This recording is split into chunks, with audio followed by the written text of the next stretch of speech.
আলাইকুম, আমি মোহাম্মদ আলী হাসান। আমি এখন আপনাদের নবম দশম শ্রেণীর বাস্তব সংখ্যা অর্থাৎ প্রথম অধ্যায়ের কিভাবে আবৃত দশমিক বাদ দিলে ভাগ আকারে ৯ আসে।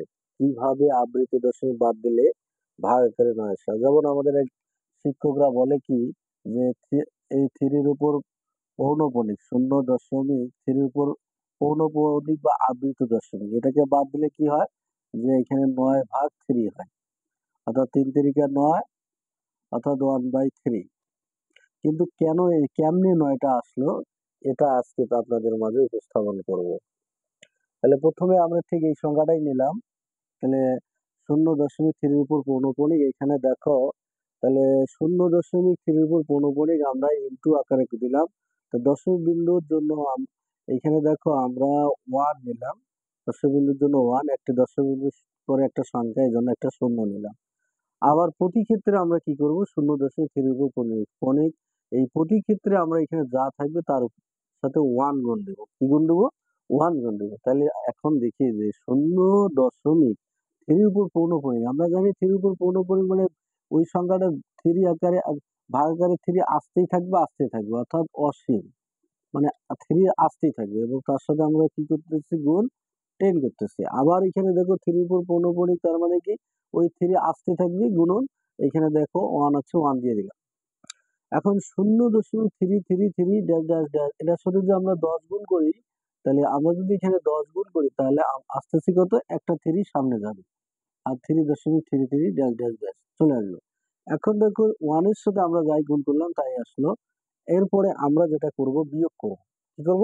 বিয়োগ। তাহলে বিয়োগ করে দেখি যে এখানে 0.3 উপর পৌনঃপুনিক ইন্টু 10, এখানে মাইনাস 0.3 উপর পৌনঃপুনিক গুণন 1। এই যেটা যেহেতু আমাদের বিয়োগ করতে হচ্ছে, এইখানে দেখো আমরা বিয়োগ যদি করি তাহলে উপরে এখানে দেখো শূন্য, এই উপরে নিচে একই, এটা বাদ হয়ে গেল। এখানে শুধু শূন্য আছে, 3 না হচ্ছে 3। এখন দেখো আমরা 0.3 উপর এখানে আবৃত, এখানে 0 উপর 3 উপর কি আবৃত। আমরা যদি একটা কমন নেই, কমন নিলে আমায় উভয় পক্ষে ভাগ দিতে হবে। তাহলে 0.3 উপর পৌনঃপুনিক এটা কেটে গেল, এখানে থাকে 10 প্লাসে আর মাইনাসে, এটা হচ্ছে মাইনাস। তাহলে 0.3 উপর পৌনঃপুনিক অর্থাৎ এটা কেটে গেল, থাকলো 1, এদিকে 3 আর 0.3 উপর পৌনঃপুনিক আমরা রেখে দিলাম বা আবৃত এটা রেখে দিলাম। তাহলে প্লাসে মাইনাসে মাইনাস 1 আছে, 10 এর নাগাল ধরতে কত 9, মনে আছে 10 এর নাগাল ধরতে কত 9। তাহলে 0.3 উপর পৌনঃপুনিক এটা রেখে দিলাম, এদিকে গুণ আকারে সেদিকে নিয়ে আসলে কি হয়ে যাবে, ভাগ। অর্থাৎ যে আমরা 0 উপর এখানে দেখো 0 এটা বিয়োগ করলাম 9, এখানে আমরা কি করলাম, এখানে 3 থাকলো, 3 থাকলো আর এখানে দেখো 0.3।